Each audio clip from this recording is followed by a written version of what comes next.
Graça e paz, abençoados. Agora, com a nova série, nós vamos falar sobre o amor ao próximo. Mateus capítulo 22, no verso 37. Vamos lá, Mateus capítulo 22, no verso 37. Mateus 22, no verso 37. Estamos saindo de uma série e entrando em outra, né? 22 no verso 37. Mateus 22. Vamos ler aqui para nós entendermos.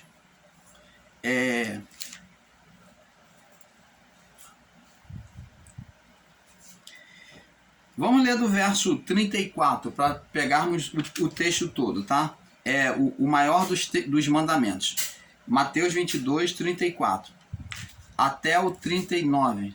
Vamos ler aqui. Diz assim: E os fariseus, ouvindo que fizera emudecer os saduceus,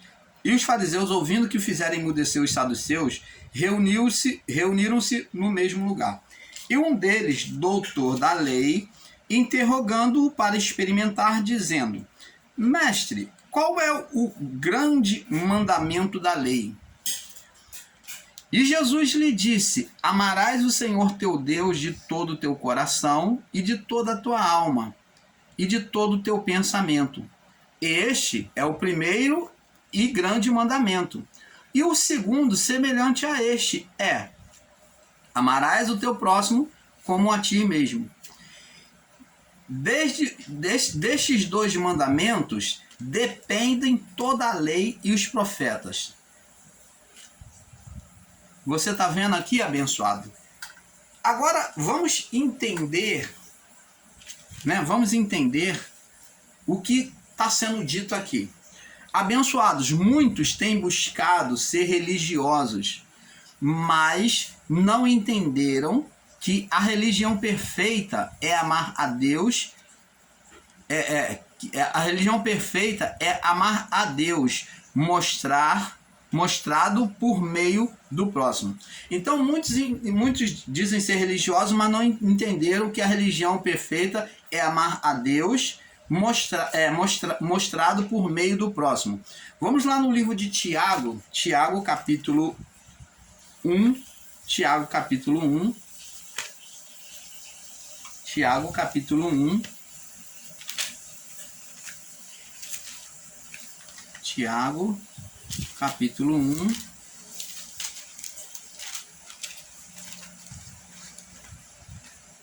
Estou lutando aqui contra o vento. Tiago capítulo 1, no verso 25 ao 27. Vamos entender o que é amor a Deus. Aí diz aqui, verso 25 ao 27. Diz assim. Aqui. Aquele, pois, que atenta para a lei perfeita da liberdade, nisso persevera, não sendo ouvinte, esquece disso, mas fazedor das obras da lei. Esse tal será bem-aventurado. Verso 26 diz assim: Se alguém dentre vós cuida ser religioso, o que é religião? A palavra religião vem da palavra latim que é religare, vem do grego religare, que significa ligar a Deus, ou voltar-se para Deus, se arrepender, né? É se converter. Então, a palavra vem da raiz religare, que é voltar-se para Deus, né? Que é se converter. Se alguém visa ser religioso, ser religioso e não refreia a sua língua, não tem cuidado com a sua língua, antes engana seu coração, a religião deste é vã. A religião, verso 27, a religião pura e imaculada para com Deus, o que é que agrada a Deus? O que chama a religião, que chama a atenção de Deus? Nós poderíamos colocar esse título, eu vou até mudar o título, vou botar como a religião perfeita. Vou botar o título aí para você como a religião perfeita, ao invés de Mateus 22, 37 ao 39. Então vou botar assim, a religião perfeita.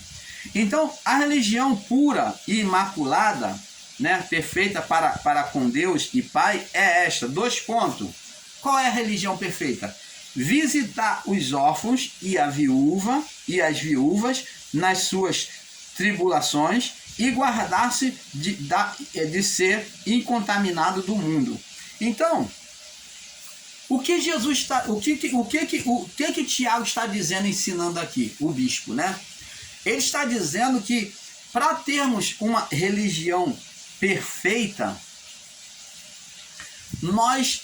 se nós queremos agradar a Deus de maneira perfeita, nós temos que buscar aqui, né, para aquele povo, ele diz que era se entregar à disposição de ajudar o órfão e a viúva, né? Suprir a necessidade do órfão, aquela criança, aquele que era desamparado, né? Que não tinha pai nem mãe, e da viúva, aquela que perdeu o marido, não tinha familiar nenhuma, que não tinha mais marido para sustentá-la. Então, Jesus está falando de amor e de misericórdia. Ele está demonstrando amor e misericórdia para com aqueles que não têm um apoio, não têm de onde subsistir, que era o povo naquela época. As viúvas, hoje, as viúvas ainda têm aposentadoria, têm ajuda, né? Mas no período antigo elas não tinham ajuda. Por isso que Jesus, quando diante da viúva de Naim, que veio chorando, era o único filho, Jesus ressuscitou, ele foi misericordioso, ele ressuscitou o filho da viúva de Naim. Por quê? Porque o filho morreu, o marido já tinha morrido. O filho morresse, ela então ficaria sem filho, sem genética, sem descendente que pudesse ajudá-la. Ela ficaria desamparada, até porque os religiosos, os fariseus e saduceus, não apoiavam as viúvas e os órfãos. Então ele pega na ferida e ensina que o amor perfeito, Tiago diz, que é visitar os órfãos e as viúvas e manter-se incontaminado. Quer dizer, não valia só a santificação de querer se mostrar incontaminado, mas se não tivesse misericórdia. Você está entendendo, abençoado? Você está entendendo? Então, Pedro, Tiago e João, quando foram ao templo orar, Pedro e João, quando foram ao templo orar, e encontraram lá um coxo e aleijado pedindo esmola.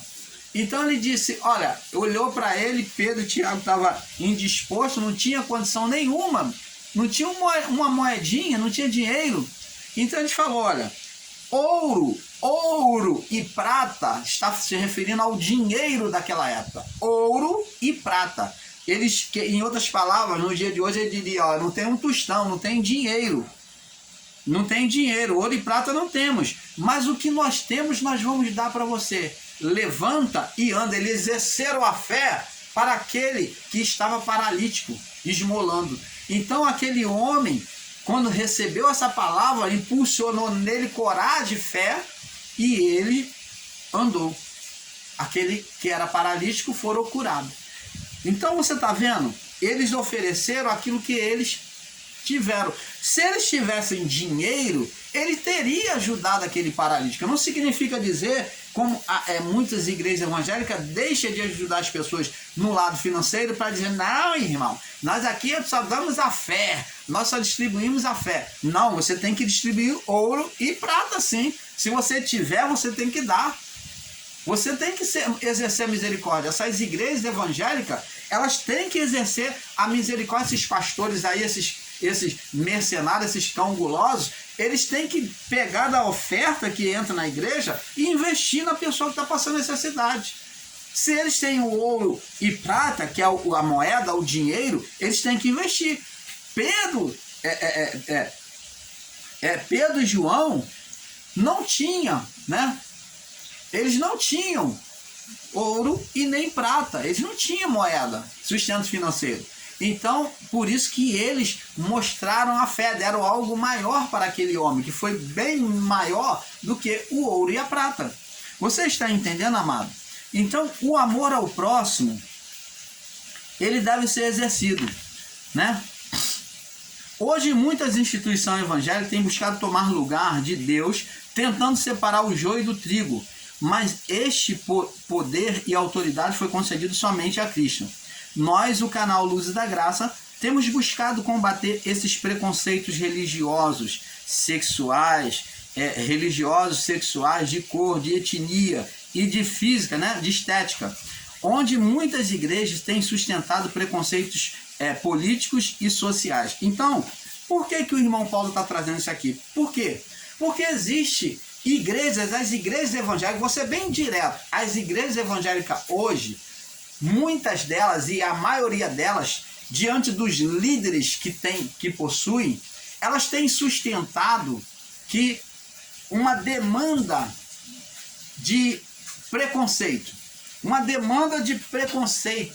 elas têm tido um preconceito sexual. Estão indo contra os que são homossexuais, que são gays, que são trans. Então eles estão combatendo contra essas pessoas e julgando, dizendo que ela é do diabo. Ora, quem somos nós para julgar? Preste atenção. Eles estão combatendo até o lado político, a opção política das pessoas, quando elas são de esquerda e não são de direita. Por quê? Porque eles apoiam, muitos deles apoiam o bolsonarismo. Então, eles são de direita, então combatem aqueles que são de esquerda, porque pegaram uma picuinha, foram na carriola do líder aí da direita e porque eles se associaram a eles, esperavam que ele, o líder da direita, vencesse a eleição, e como não venceu a eleição, então eles estão combatendo contra o povo que pensa diferente deles, que tem um pensamento a favor da esquerda, que apoiam e aplaudem o governo Lula. Falei, pronto, eu não gosto de citar nome. Então preste atenção, e isto não é um preconceito religioso, político? Isso não seria um preconceito religioso, político, religioso dentro da igreja? Mas e aonde está a palavra de Deus que diz que Deus não faz acepção de pessoa? Preste atenção, porque se olharmos bem, abençoado, todos nós temos defeito. Preste atenção. Você julga que o seu líder é perfeito? Convive com ele para você ver.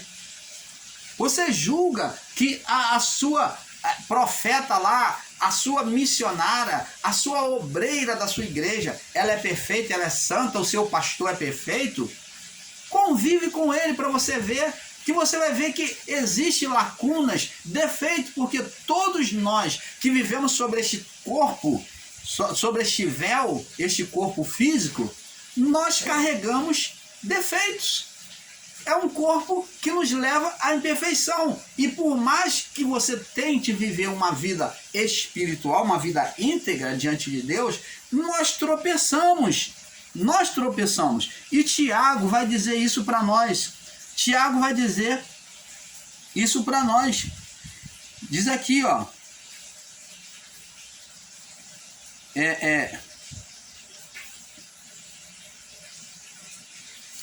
E aqui, na palavra, nós vamos ver, deixa eu ver aqui, Tiago capítulo 3, vamos lá, Tiago capítulo 3, no verso 2, diz assim,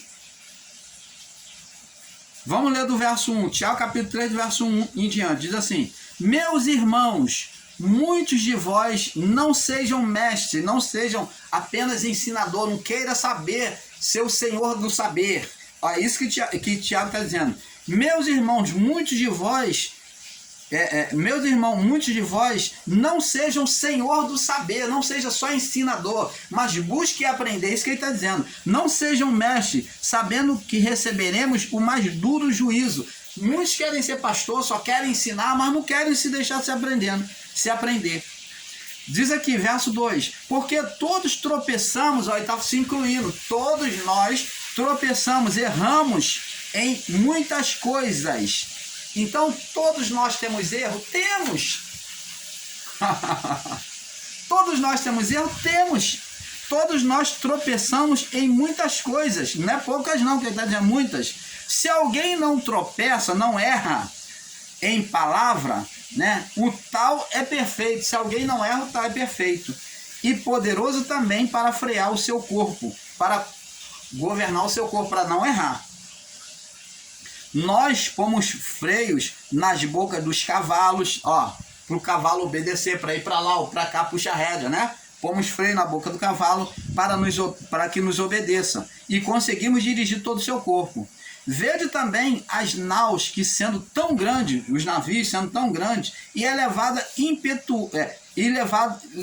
de impetuoso vento, empurrada de impetuoso vento, se viram como um bem pequeno leme para onde quer a vontade daquele que a governa. Então o navio, apesar dele ser grande e o vento no meio do mar ser forte, mas o leme, aquele pequeno leme ali, né? O capitão, né? Ele vai dirigindo, conduzindo aquela nau para onde ele quer, né? Virando as palhetas lá embaixo, quando ele vira aqui em cima, vira lá e conduz para onde quer que leve. Assim também a língua é um membro que se vangloria de coisas grandes, gloria-se de grandes coisas. Vede com um grande bosque um pequeno fogo incendeia. Então não vou falar sobre a língua aqui não. Então, abençoados, nós vemos aí que temos defeito, todos nós temos erros. Agora vamos mostrar que não há quem não peque. Vamos lá no livro de 1 João. 1 João,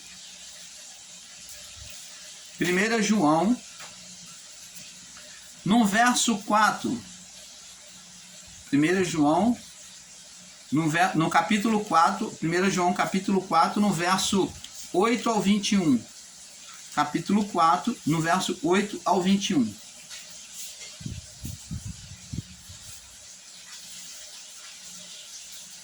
Capítulo 4, no verso 8 ao 21. Diz assim: vamos ler do verso 7, para ter um perfeito entendimento. Amados, amemo-nos uns aos outros. Ele está mandando amar o seu próximo. Amar o próximo. Porque o amor é de Deus. E qualquer que ama é nascido de Deus e conhece a Deus. Então, temos que ter amor ao próximo. Aquele que não ama não conhece a Deus, porque Deus é amor. Se você tem preconceito de gênero, sexual, político, qualquer tipo de preconceito contra seu irmão, você não ama a Deus, você não conhece a Deus. É isso que está dizendo aqui. Nisto manifestou o amor de Deus para conosco, que Deus enviou o seu Filho unigênito ao mundo para que por ele vivamos. Nisto está o amor, e não que tenhamos amado a Deus, não vem de nós, mas que ele nos amou primeiro, e enviou o seu Filho para a propiciação pelos nossos pecados. Amados, se Deus assim nos amou, preste atenção, ele está dizendo aqui, João. Amados, se Deus assim nos amou, também nós devemos amar o próximo, uns aos outros. Ninguém jamais viu a Deus. Se nos amamos uns aos outros, Deus está em nós. Se temos amor pelo próximo, Deus está em nós, e em nós é perfeito o seu amor. Nisto conhecemos que estamos nele e ele em nós, pois que nos deu do seu Espírito. Então, preste atenção aqui.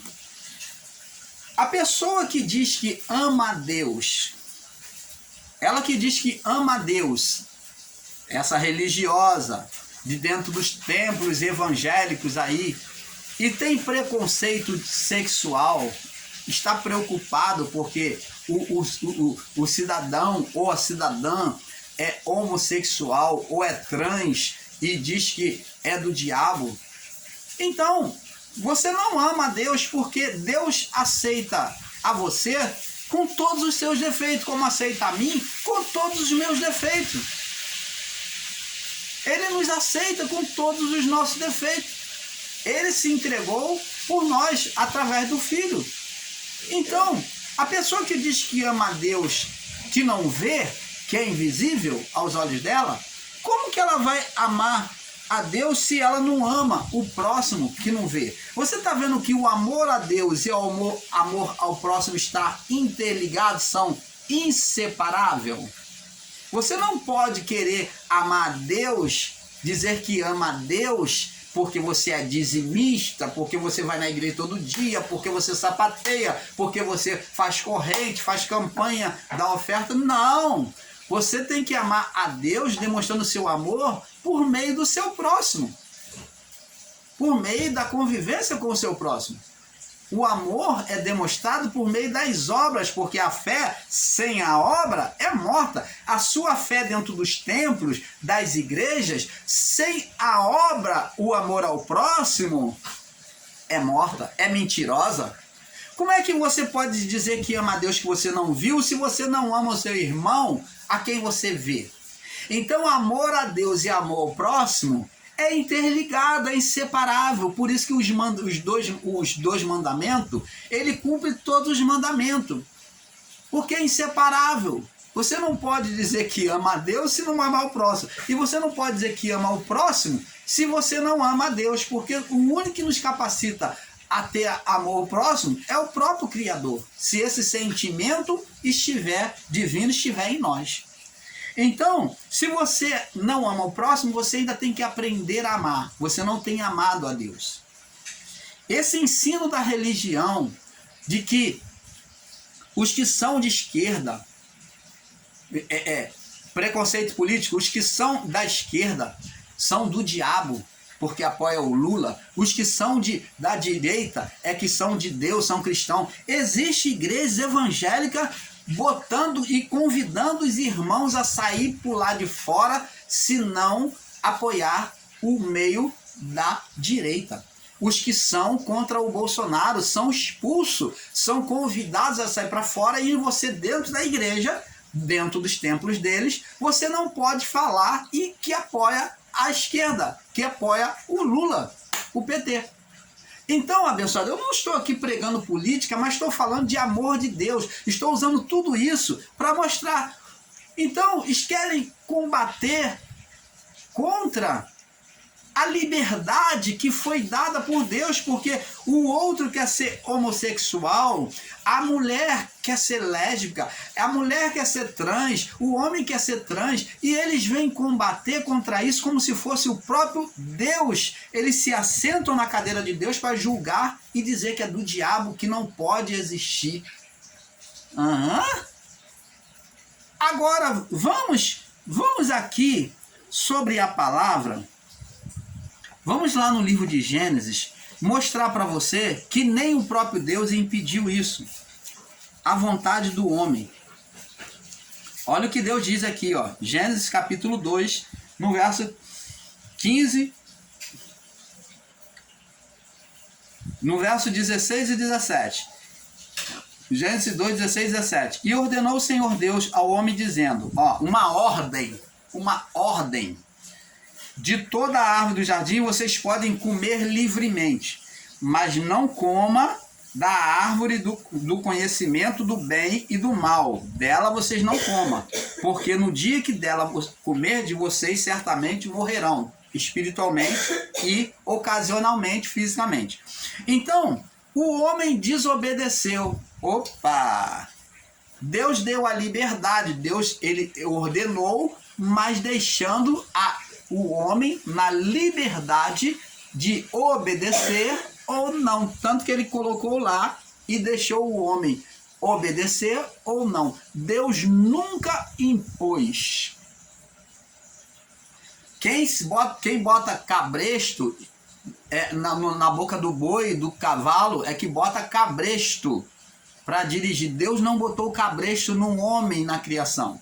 Deus deixou na sua liberdade. Muitos aí dizem que é livre-arbítrio, mas livre-arbítrio é um poder divino, um atributo divino, que só existe no Criador.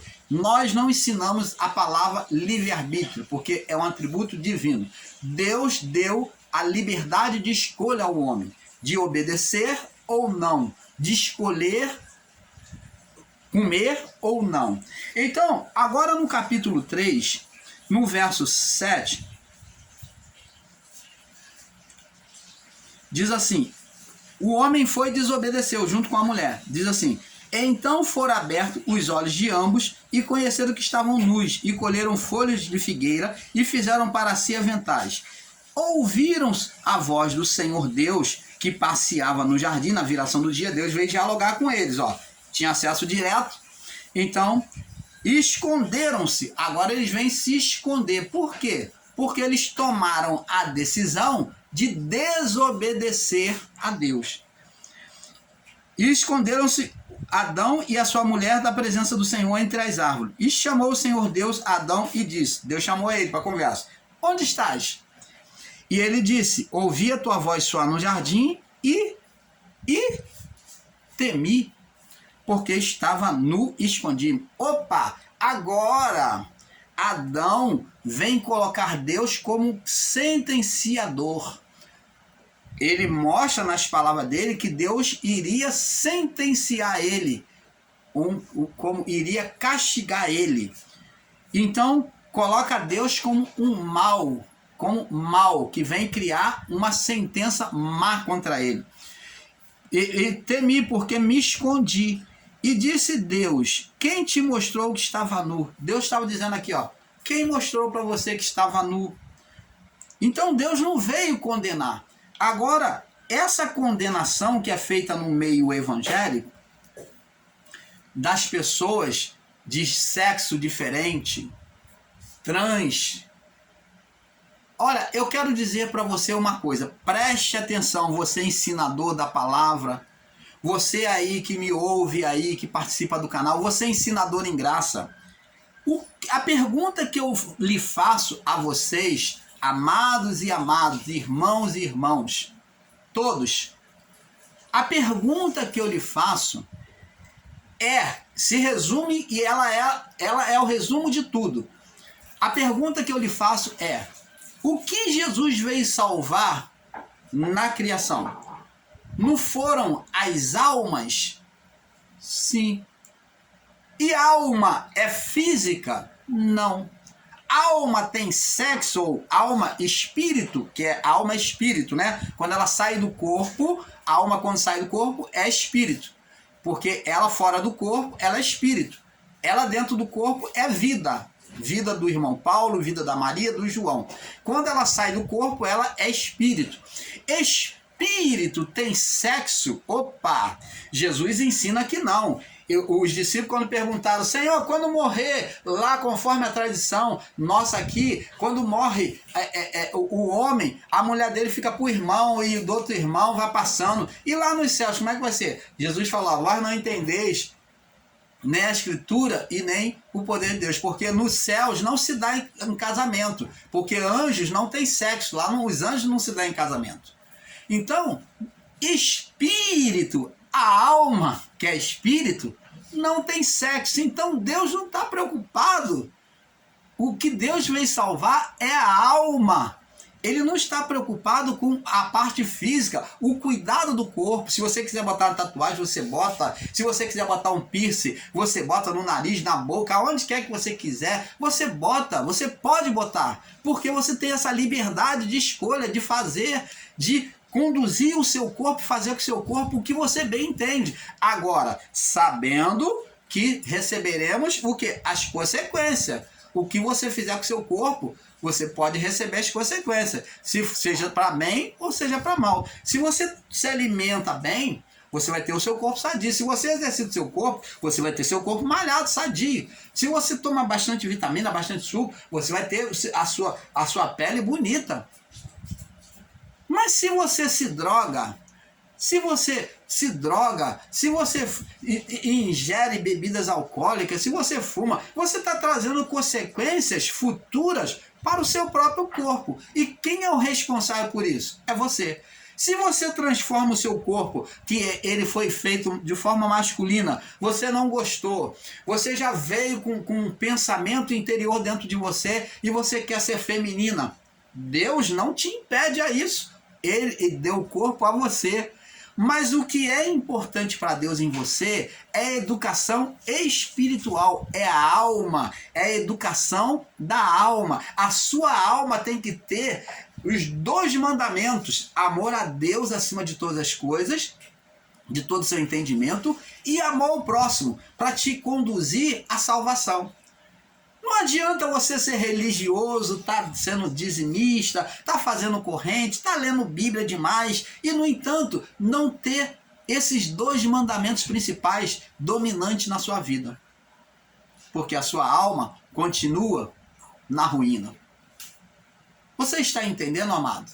Então, abençoados, é isso que nós, o canal Luz da Graça, viemos trazer para vocês. É a alma que Deus vai salvar. A alma não tem sexo. Deus não está preocupado se você tirou o pênis e botou uma vagina. Deus não está preocupado se você botou silicone nos beiços. O índio, ele perfura os lábios. Presta atenção. O índio perfura os lábios, segundo a sua tradição, bota argolas, perfura as orelhas, bota o beiço até aqui, ó, a boca vem até aqui, fica aquela boca, bota aros aqui. O africano bota argola, a mulher africana bota argola no pescoço e faz aquela mulher girafa. E aí?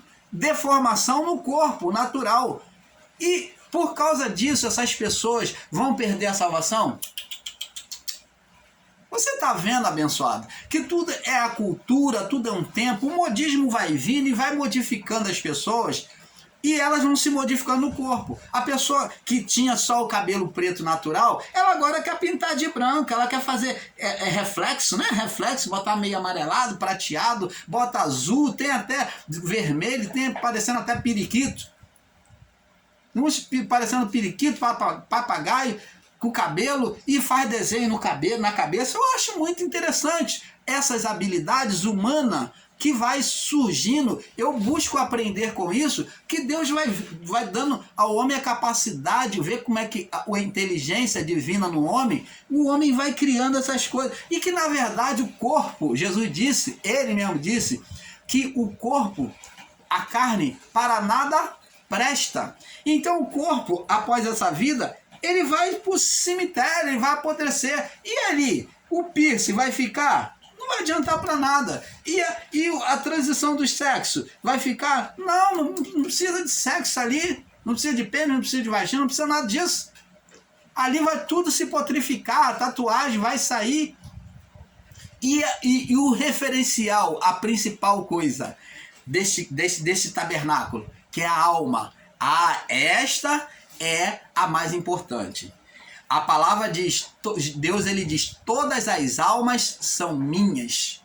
A alma é que é importante. Então, pare de julgar as pessoas por causa daquilo que ela faz, se ela faz uma tatuagem, se ela é de esquerda, se ela é de direita. Pare de querer trazer para a religião de forma farsante, porque isso é ensino farsante, mentiroso, querendo condenar as pessoas pela sua condução do corpo dela. Ela conduz o corpo como ela quer. Se ela quer dançar, ela dança. Se ela quer pular, ela pula. Cada um tem o seu coisa. Imagine um povo que vem lá da África para um culto religioso aqui no Brasil e começa a no culto. Então, em muitas igrejas evangélicas vai ser expulsa porque eles são barulhentos. Os africanos, quando começam extravasar as alegrias deles, glorificar a Deus na sua alegria, nas suas comemorações. E aí, quando eles começarem a dançar assim, tipo em ritmo igual ao ritmo da macumba, porque eles têm um bailar muito, muito solto e que já de origem africana, você vai dizer que estão possuídos com um demônio? Oh, abençoados! Nós temos que evoluir no entendimento, temos que buscar aprender antes de falar asneira, temos que crescer no entendimento. Então, nós do canal Luz da Graça vamos passar para a próxima parte, que é um pouco aqui, um pouco ali. Tem muitas coisas para falar para vocês. O negócio está ficando bom. Paz!